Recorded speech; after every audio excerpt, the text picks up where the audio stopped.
My name's Rebekah LeMon, and I'm executive pastor here at First Presbyterian Church.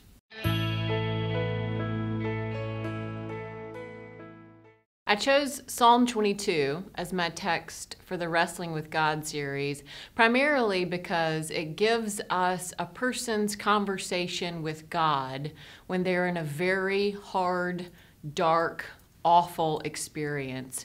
So it's not a narrative. It isn't a story where a Bible character has some problem and then experiences a struggle and the arc of the story leads to a resolution.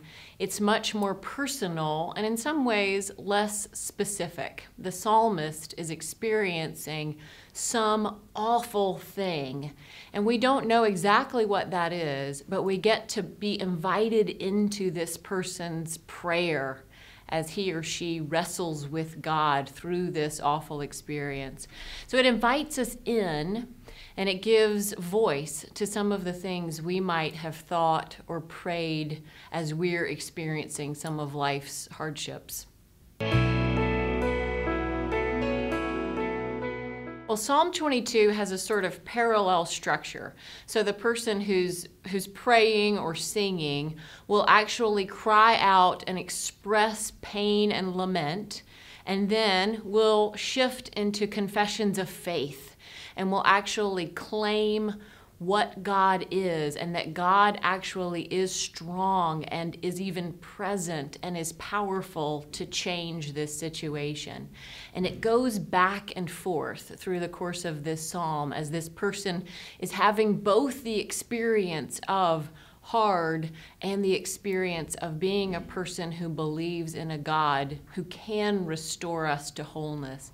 And I think that happens to us so much in life, in families, in our careers, and in ministry, that we experience both something that is very hard and a deep and profound faith at the same time.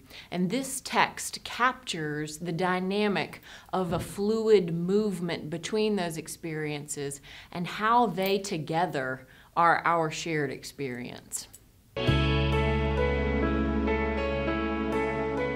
Well, not to wrestle with God would be to leave, would be not to participate.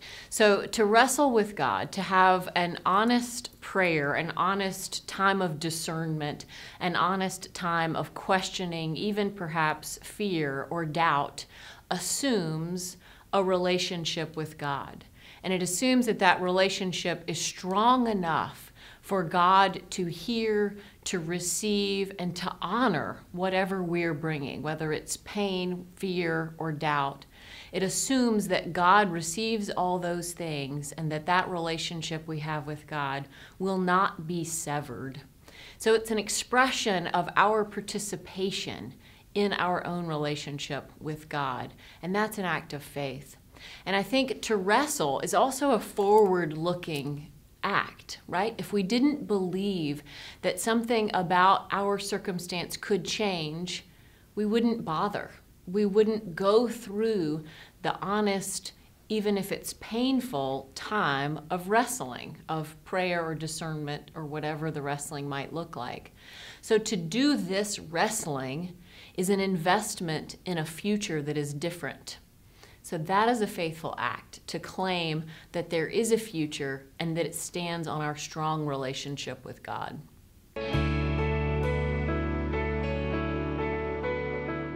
Each of us was given the ability to think, to act, to have will, to be people who are not automatons, who are not all the same.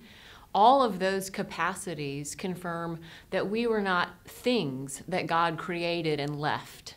We are creations that were actually given particular capabilities.